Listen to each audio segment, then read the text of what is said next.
Welcome back to the 79th online episode of Peacetime, hosted every Sunday morning by Peacepoint with myself, Phra Nicholas Thanissaro, coming to you today from DIMC in Azusa, California.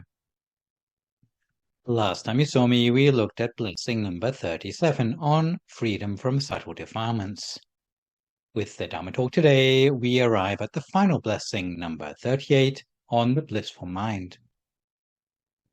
So today's session will run to about an hour and 10 minutes, starting with a 20-minute talk on the different sorts of happiness and the dangers standing in their way.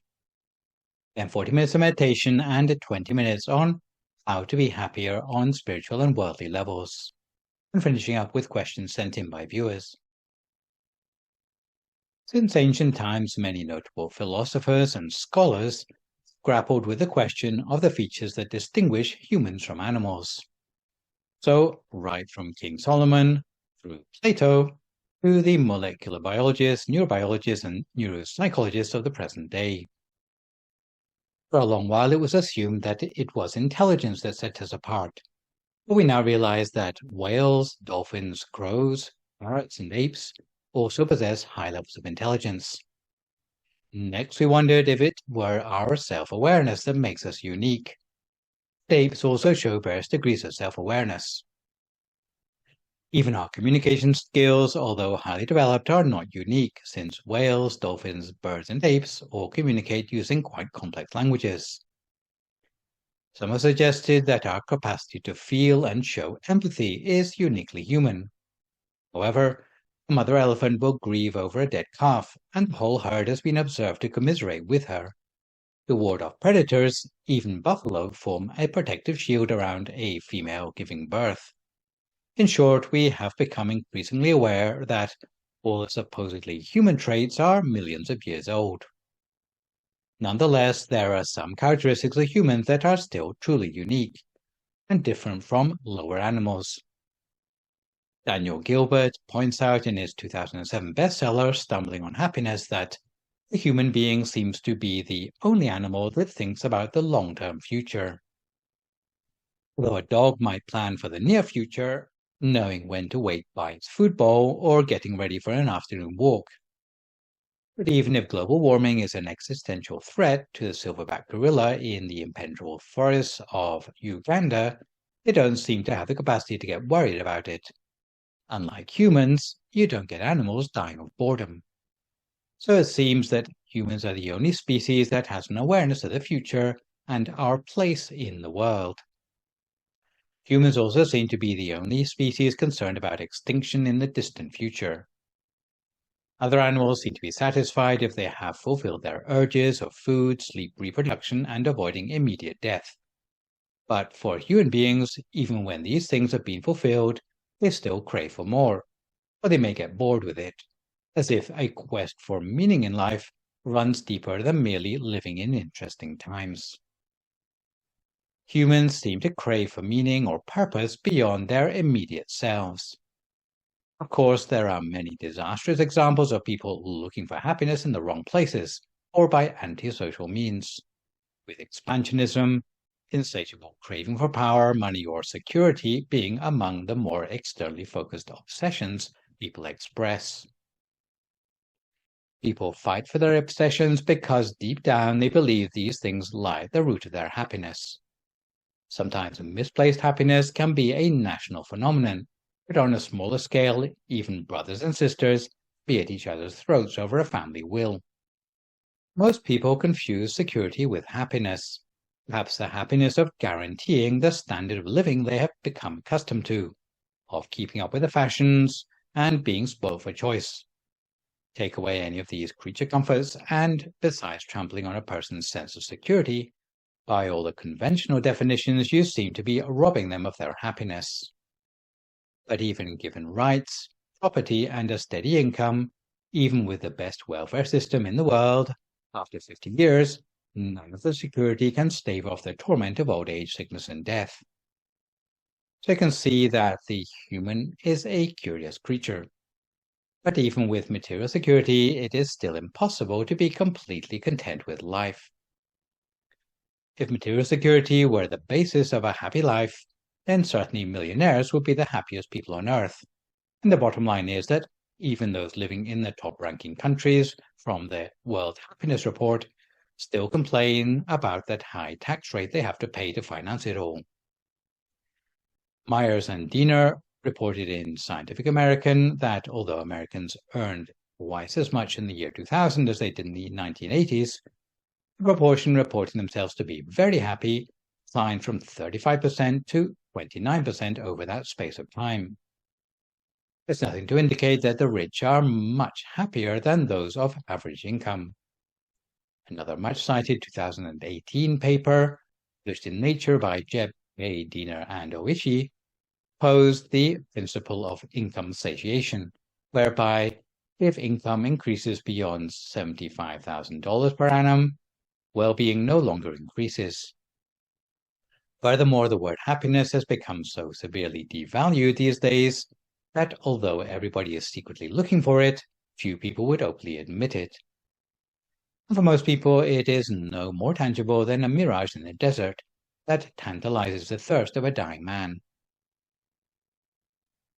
The common confusion surrounding happiness caused the Buddha to distinguish between two different sorts of happiness.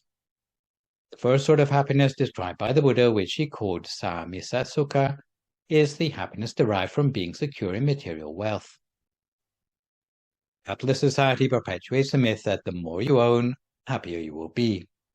In reality, however, maintaining wealth can lead to anxiety, and if you happen to lose it, the anxiety will turn to pain.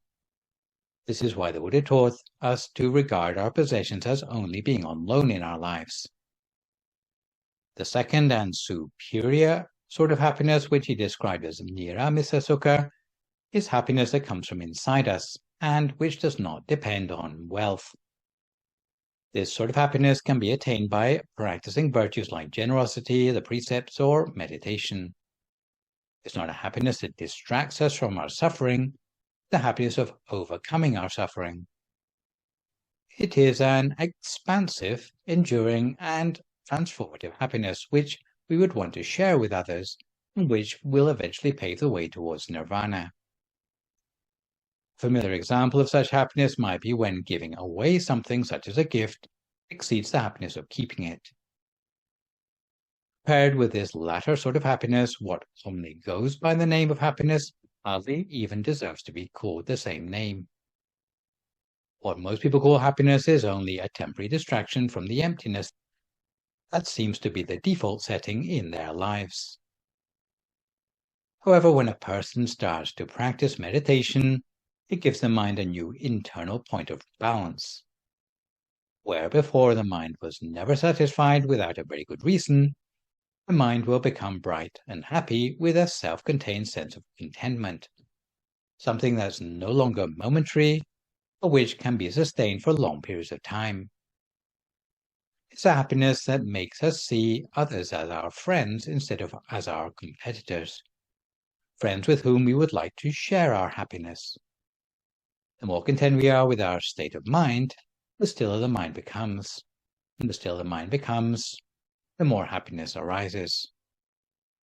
As you meditate more deeply, you'll find that the happiness is not really yours or a part of you, but you are a part of that happiness. To be honest, everyone has true happiness inside them somewhere. Like an underground reservoir, unless you dig deep by meditating, the happiness is trapped so far inside that it is inaccessible. This is why, in the context of Buddhism, the idea of true happiness and secure refuge seem to belong together. This internally sourced category of true happiness corresponds with the bliss referred to in the title of this final blessing. Is a sense of relief in the mind which arises when one has, through the acquisition of wisdom and internal light, liberated oneself from all the dangers and fetters mentioned in the previous blessings. So the quality of mind described by the Pali word hemang, from which this blessing takes its name, is translated as blissful because such happiness offers invulnerability to danger. The mind has become free, no longer under the control of insidious influences. No further threats can interfere with the mind by virtue of having one's mind permanently immersed in the eternal bliss of nirvana. The word Kemang can, however, also be translated as a secure refuge, in which case it is referring to endowment with knowledge, as a quality of mind where no further form of delusion can obscure its inherent wisdom. As we shall see later, penetrative wisdom coming as a result of enlightenment can be summarized as several sets of special mind qualities.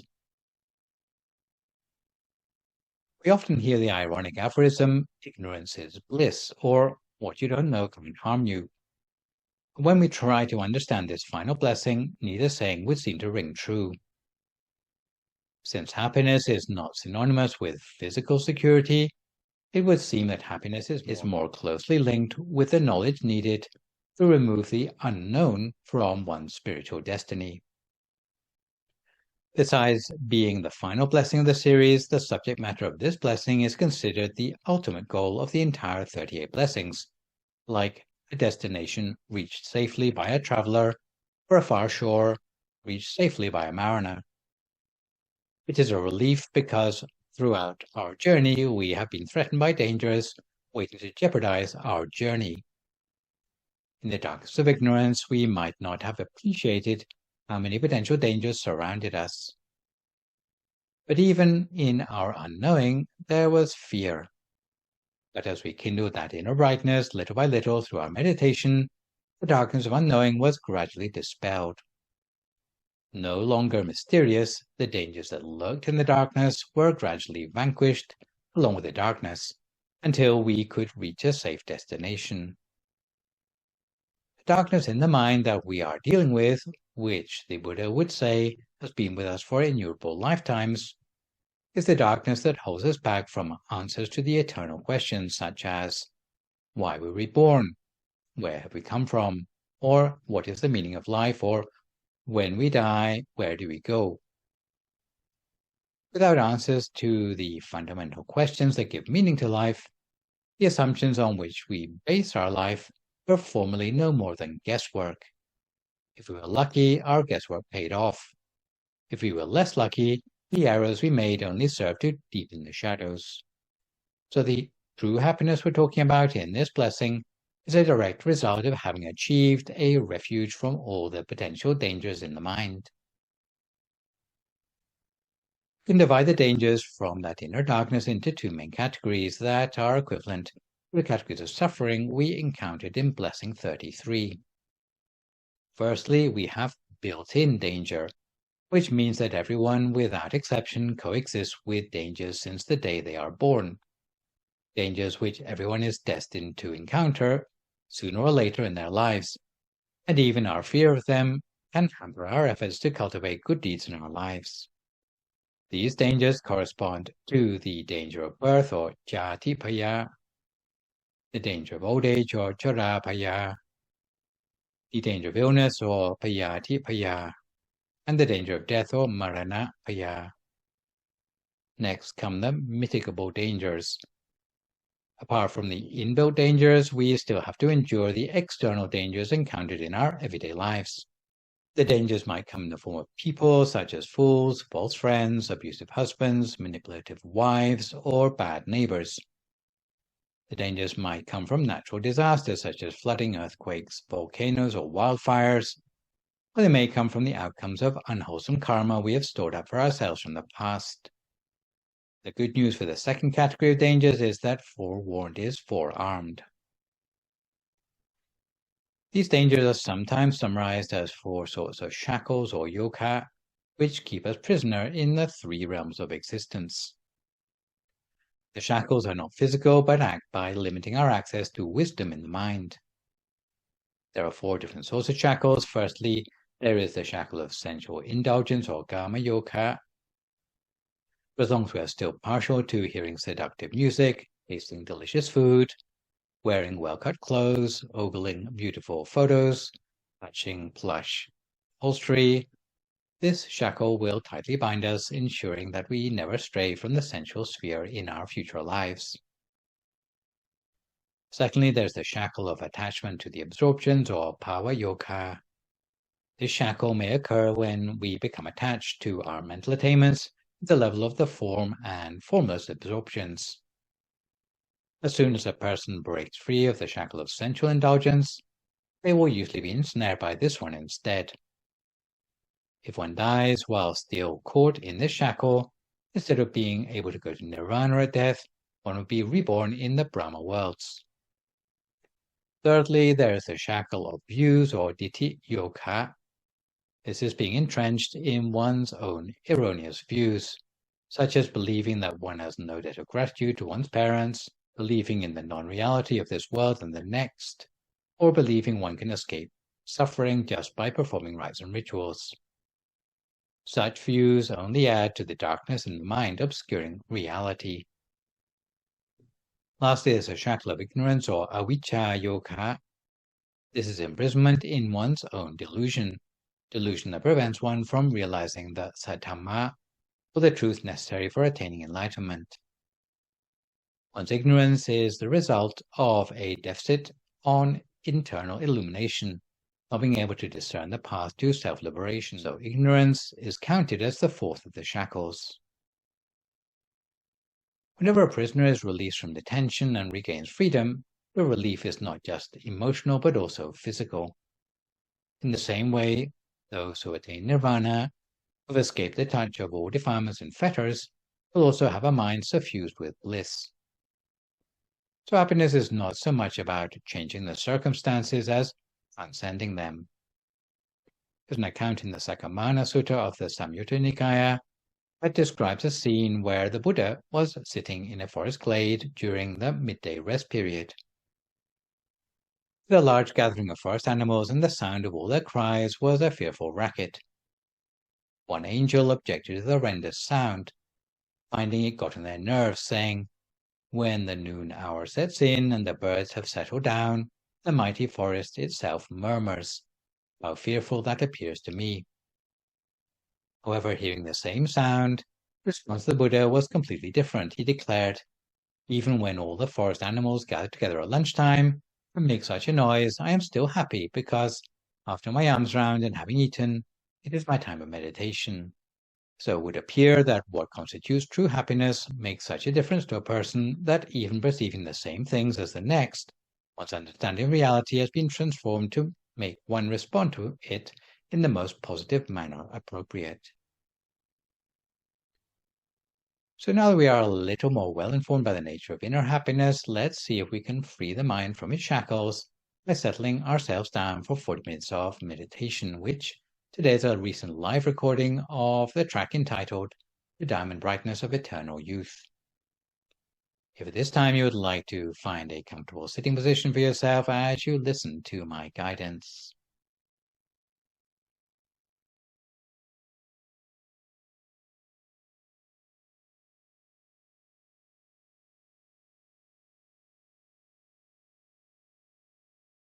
So you'd like to start by closing your eyes very gently, adjusting your posture so that your back is very straight, so that you're breathing easily and your circulation is unimpeded. Rest your hands gently in your lap, with the right hand over the left hand and the index finger of your right hand touching against the thumb of your left hand. If you're sitting on a meditation mat, then you'll be sitting in a half lotus position. If you're sitting on a chair, then it's best to be on a straight-backed chair. As long as you're not going to fall asleep halfway through, then the meditation should go successfully for you. And we follow our breath deep down inside the body, while scanning down through the whole of ourselves, relaxing each and every muscle as we go. So starting with the muscles of our forehead, we relax any tension there. We make sure our eyes are only very gently closed, rather than closing our eyes tightly.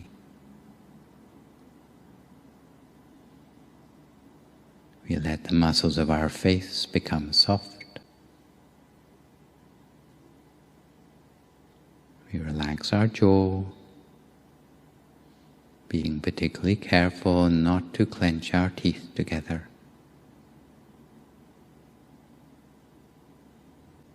From there we relax our neck and shoulders, letting our shoulders drop to their natural height. Relaxing our arms, forearms, our hands and fingers, so that the way our hands rest in our lap is as light and gentle as possible.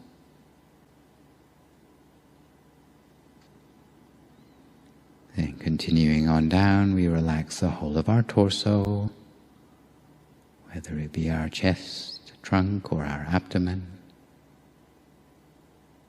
And then relaxing both legs, all the way down to our feet and our toes,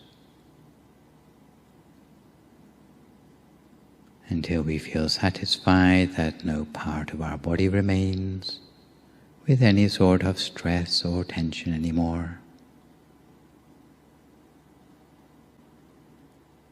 If there are places where tension still seems to linger on, then we do our best to relax that tension as far as possible, allowing ourselves to turn our attention inward, to relax our state of mind in just the same way. But the way we relax our mind is to put aside temporarily any worries or concerns pertaining to our life, almost as if we were sitting alone in the world, like a person with no past and no future, but entirely focused in the present moment and on the task in hand.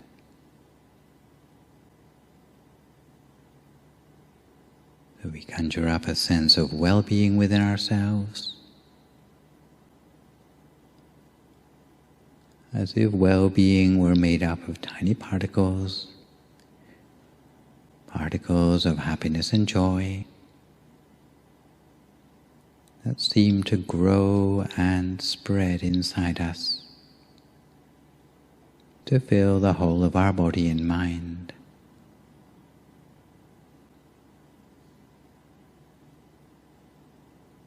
Leaving no space inside ourselves for any other sort of thought.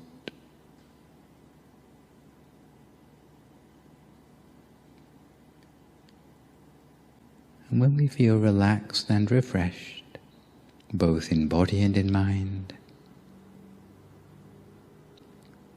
very gently and using no effort at all, we can imagine the whole of our body to be nothing but a hollow cavity or an empty shell.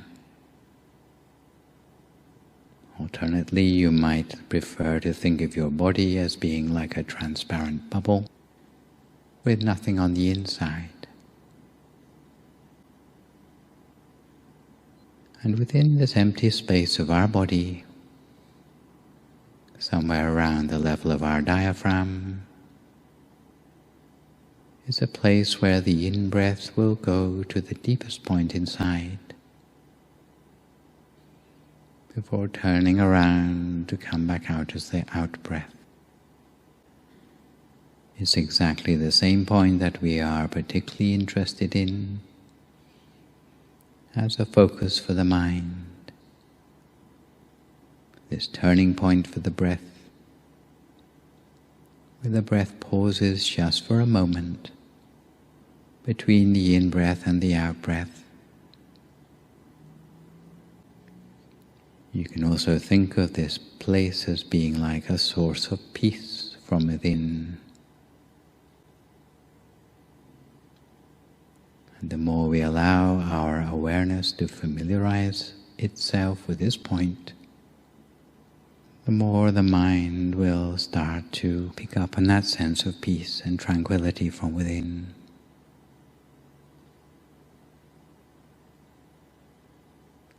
All we need to do to build up that familiarity with the center of the body is to gently maintain an inner image or an inner feeling that we have conjured up at that point. Maybe a picture such as that of the shining sun I mentioned earlier, or anything bright and clear, a diamond, a star, a full moon, whatever comes easiest to us. And maintaining this inner object in this way, the mind will gradually find its equilibrium as it rests gently at the center of the body. The point inside ourselves has some special qualities. It seems to be the source of peace from within ourselves. Sometimes it even feels like the source of all that is alive inside us.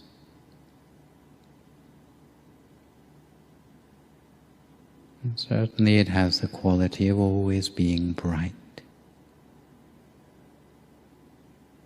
And our subjective feeling, our sense of interoception, can pick up on that brightness as we train the mind.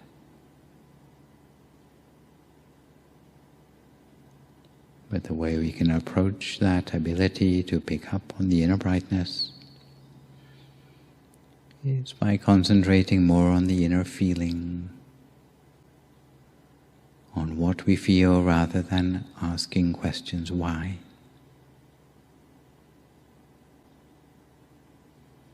And allowing that brightness to grow and spread within us, with the mind centered softly in the process of our meditation.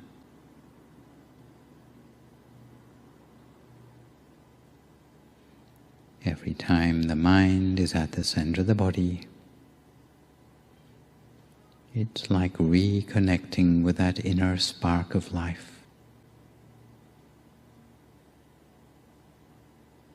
The task of our meditation is to maintain our attention gently inside the body, allowing the mind to return to where it needs to be, to re-engage with its natural and pure state.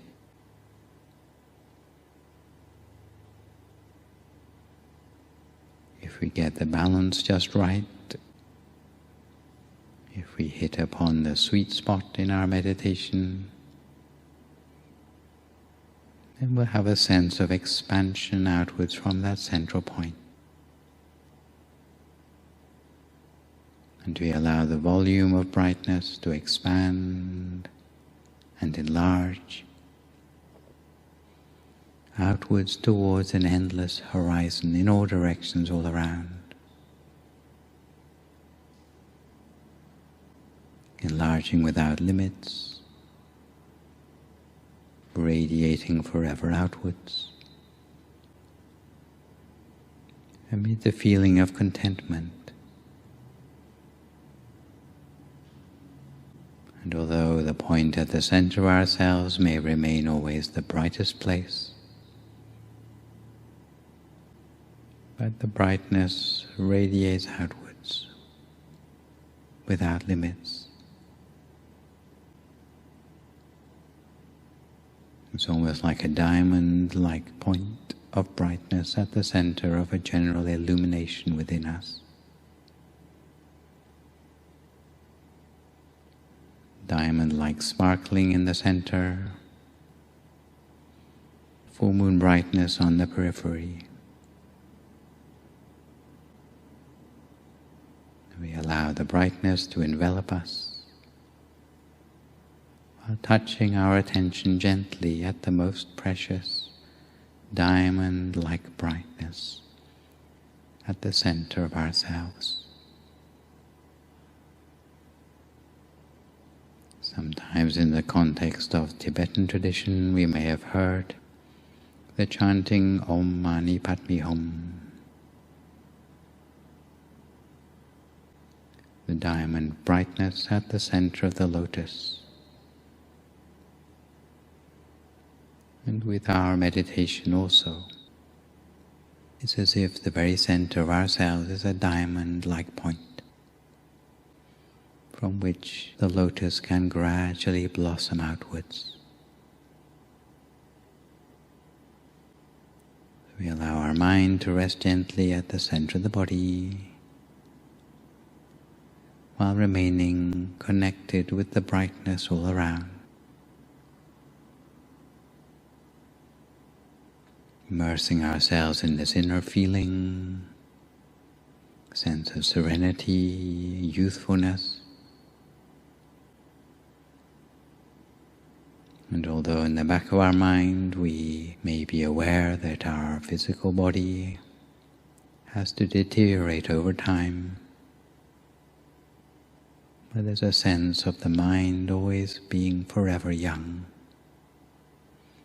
for as long as it's in touch with this inner sparkling brightness. So we engage with that brightness more and more, magnifying, multiplying the inner light of serenity, while reminding ourselves that our time of meditation on each session should be the best time of our day. So we continue to maintain our mind at the center, gently observing the inner bright diamond sparkle at the center of ourselves for a few more moments now in silence until we come to the appropriate time.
we find our mind wandering off onto other things, each time we realize, we simply bring our awareness back again to the center of the body as before,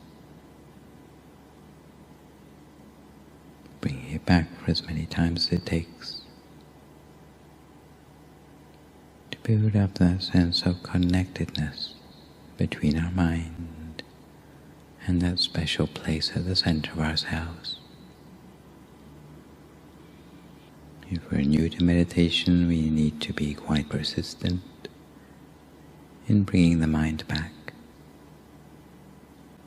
not being put off if it's 100 times or 1,000 times that we need to bring the mind back into place. But each time we bring the mind back, it'll become a little bit easier to keep it at the center the next time round,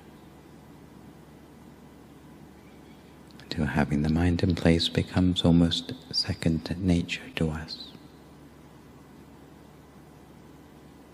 In practice, the key to keeping the mind in place is to strike the right balance, using neither too little nor too much force to keep the mind in place. Sometimes we think we need to hold on firmly to the mind to get it to do what we want. But actually we need a slightly more open-handed approach. Something similar to holding a small bird inside our hands. Hold it too tightly and it will smother the bird. Too loosely and it will slip between your fingers. But somewhere in between is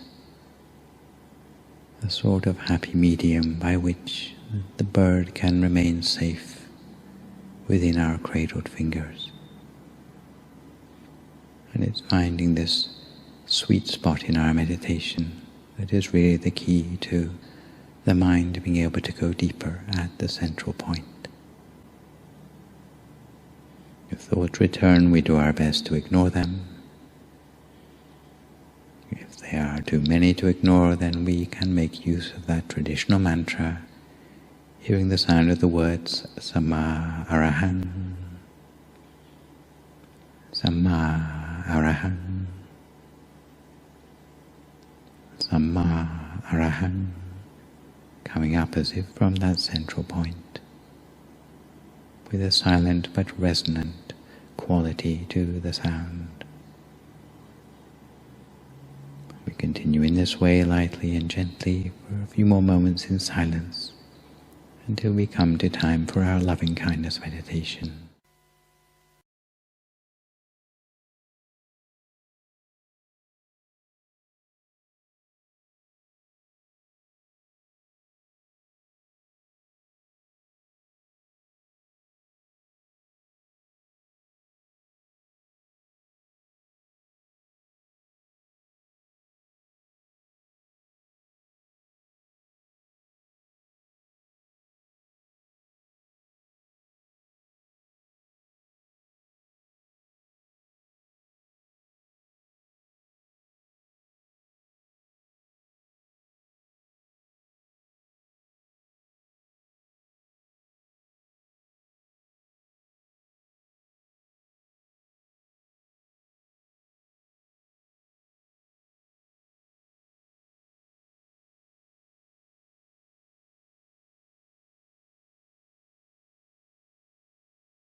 continue to maintain our awareness at the center of the body the whole of the time, lightly, gently, continuously, picking up on that sense of diamond-like brightness and the enveloping moonlight around the periphery.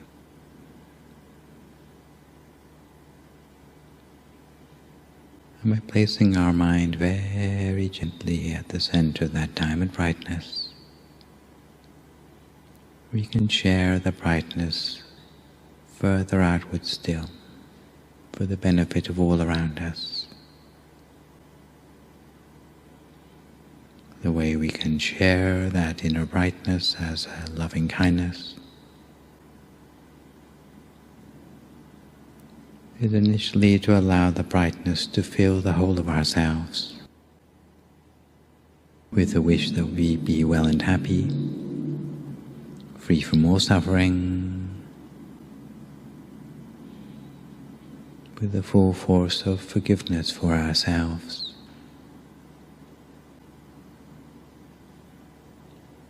From there we can allow the brightness to spread wider still to those around us, outwards into the environment around us, almost as if we were a sentinel of all that is bright and wholesome on this earth. Because if a single meditator can bring brightness and wholesomeness to our planet, you can imagine how bright and beautiful the world could become if everyone in the world reconnected with that inner light. So we expand our brightness outwards, initially to the whole room in which we're sitting for meditation, and wider to the whole building, to the whole neighborhood, almost like an aura or a halo that we are extending in all directions all around, outwards to the whole town or city, wider on the level of the borough, county, country, eventually to the whole continent and all the continents of the world,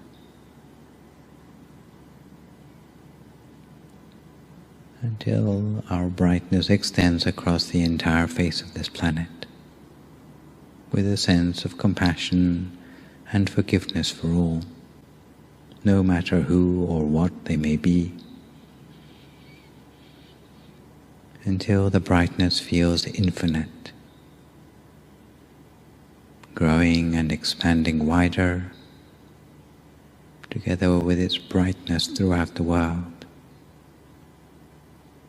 with the wish that everyone on earth can one day reconnect with their inner light, while remaining mindful of the precious nature of this opportunity all of us have taken, in giving ourselves to reconnect, giving ourselves the chance to reconnect with that inner brightness for ourselves.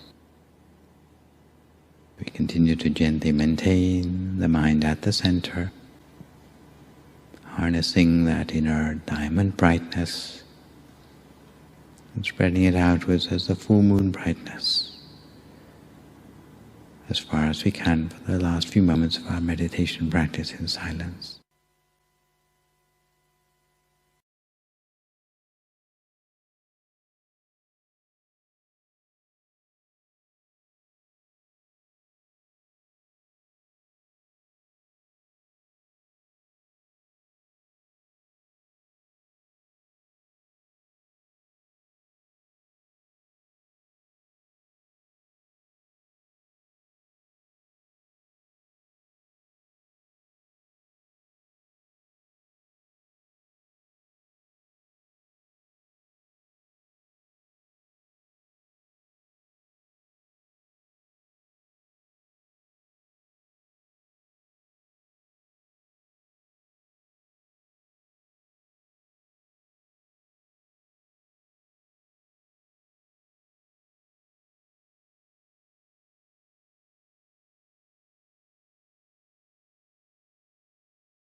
Sappha Buddhanupa-vena, Sappha Dhammanupa-vena, Sappha Saṅkhanupa-vena Sattha Soti Bhavantu Te. If you'd like to come to the end of your meditation for today, you can gradually open your eyes again. If you feel at all uncomfortable, then slowly try changing into a more comfortable position before gently finishing your practice.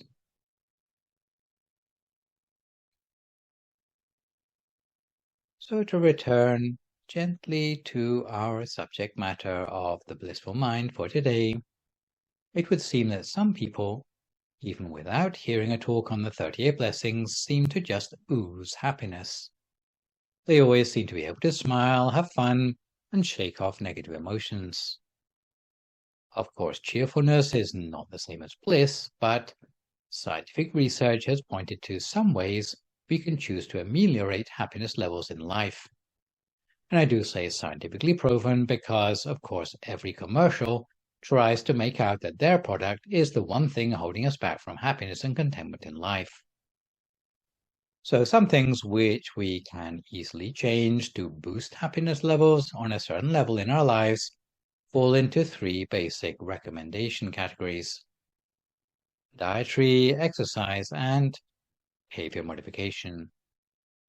In terms of diet, there is scientific evidence for the mood-lifting properties of dark leafy greens such as spinach and kale, for their folate content, regular mushrooms, magic mushrooms for their vitamin D content, turmeric for its curcumin content, chocolate for its tryptophan content, healthy varieties of coffee rather than fancy coffee drinks, green tea for its polyphenol content, healthy fats that apparently smooth out your blood sugar levels, salmon, avocados, and nuts for their omega-3 content, St. John's wort for its antidepressive properties, which works for some people.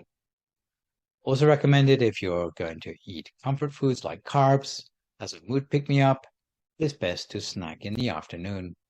And apparently, sniffing citrus scents like orange, lemon, or grapefruit is found uplifting by some people. In terms of exercise, any sort of workout, whether it be running, indoor cycling, yoga, or dancing, as long as you break a sweat, will lead endorphins to be released throughout your body and alleviate the symptoms of depression. You don't need to be too tough on yourself because even a brisk 20 to 30-minute walk will help. Yoga can also help ease depressive symptoms as well as anxiety, allowing you to slow down and focus on your breathing rather than on your worries, frustrations, and problems. Cognitive behavioral therapy is a proven treatment for clinical depression and anxiety disorders, and it can also help anybody who simply needs to learn how to combat negative thoughts. Meditation, of course, is also a proven stress buster with no harmful side effects, and is said to release happy chemicals in the brain such as serotonin, dopamine, and endorphins. Apart from diet and exercise, other modifications to your behavior proven to bring happier feelings about life include taking micro breaks during your workday to watch funny videos online, which seem to have the power to turn around a bad mood in less than a minute. Making the effort to smile more, even if you have to fake it at first, helps activate the happiness centers in your brain, leaving you in a better mood.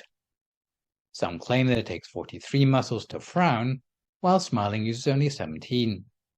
Some say that you have to be happy first before you can smile, but scientific evidence shows that even faking a smile sparks off a chemical reaction in the brain that releases certain hormones, including dopamine and serotonin, which increase your feelings of happiness. Some people stay inside in the dark when they're feeling depressed, but increasing the amount of light in your life is often accompanied by more feelings of happiness. This might be achieved merely by opening the shades if you're inside, spending more time outside, or if you're in the middle of the endless darkness of the winter months, light therapy can effectively treat seasonal affective disorder by sitting in front of a light box for 30 to 60 minutes as part of a daily routine. Harvard researchers found that buying yourself flowers or keeping fresh flowers around your home does wonders in keeping away anxiety and negative thoughts. If loneliness is something linked to your lack of happiness, having a pet to play with or finding opportunities for human connection releases those feel-good chemicals like serotonin, as well as reducing blood pressure and heart rate, allowing you to feel more relaxed. Lastly, although it might not be appropriate in the temple, but at home, listening to a favorite song and singing along to it.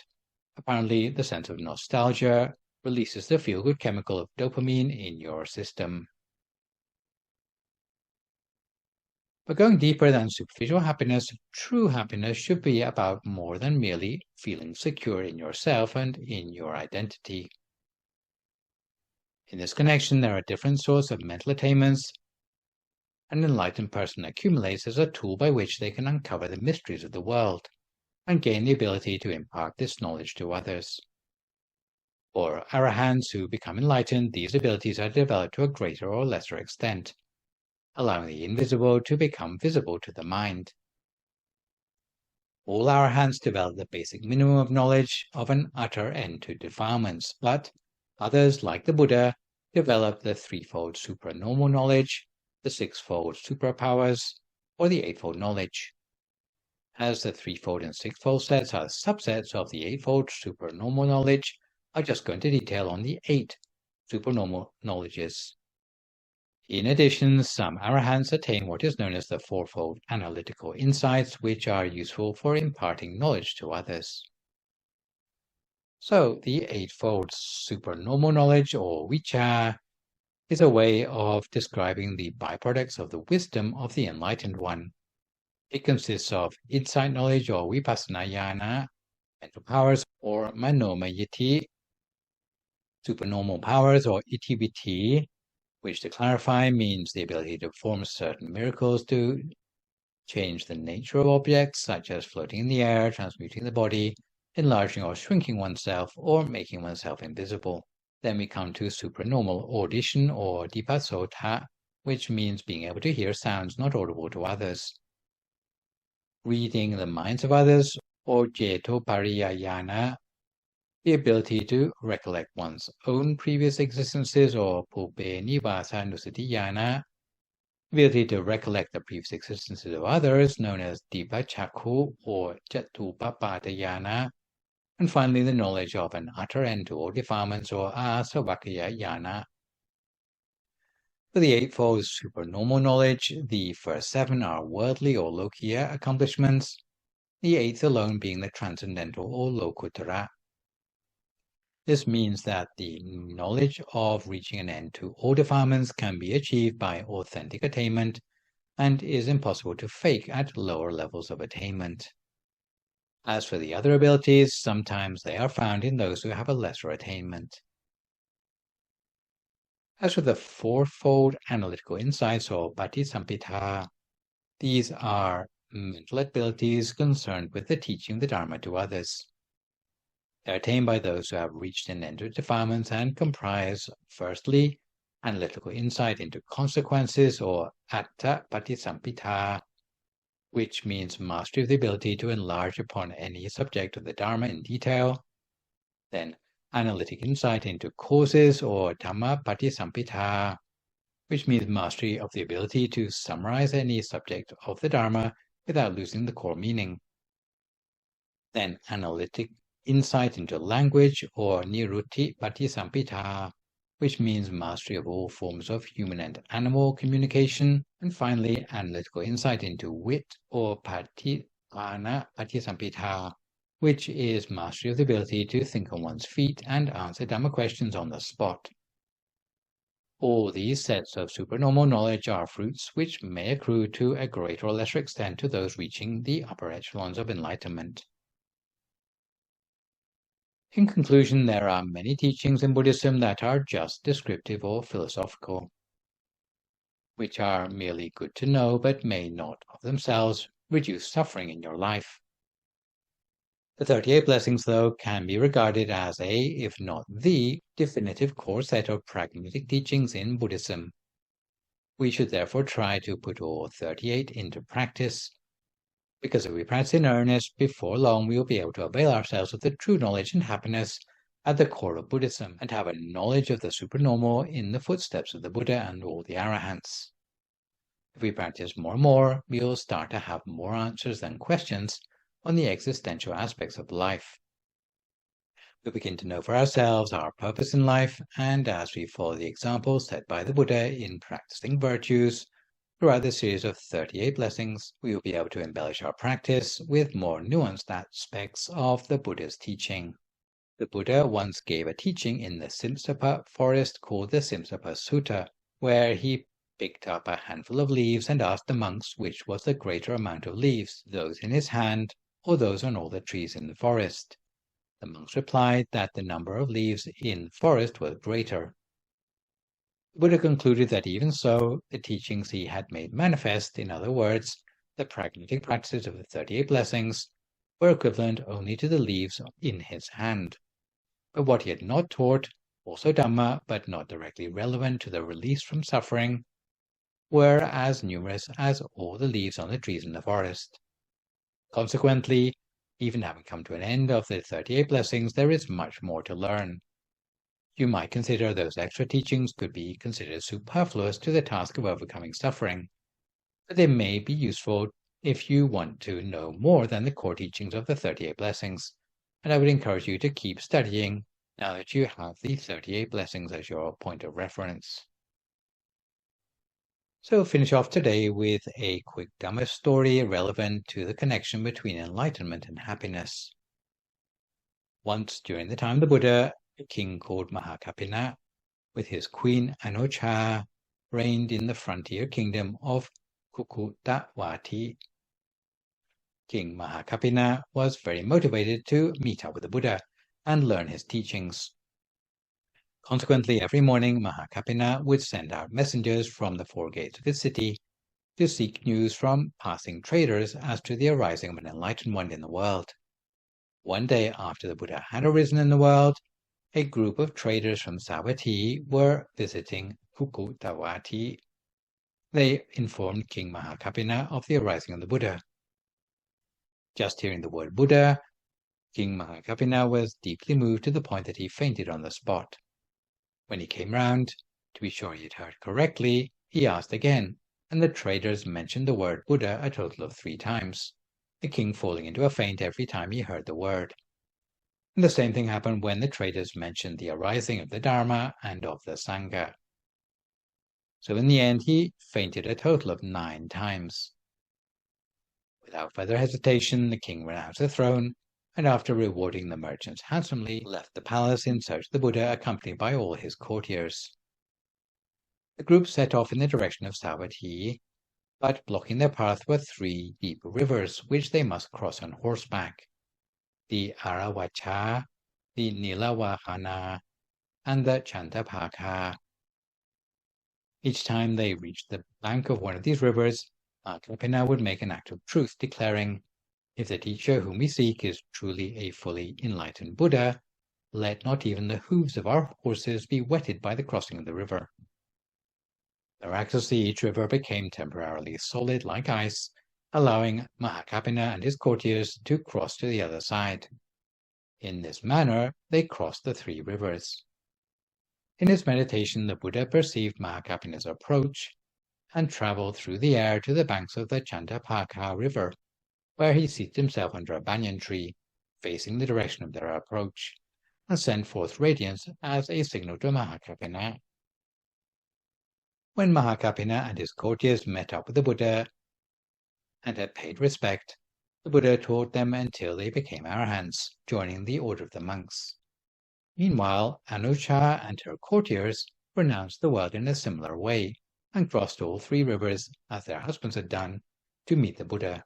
The Buddha made the women's husbands temporarily invisible to them, so there would be no distraction as he preached the Dharma, and the women too could become stream enterers, entering the order under Upalawana Kuni.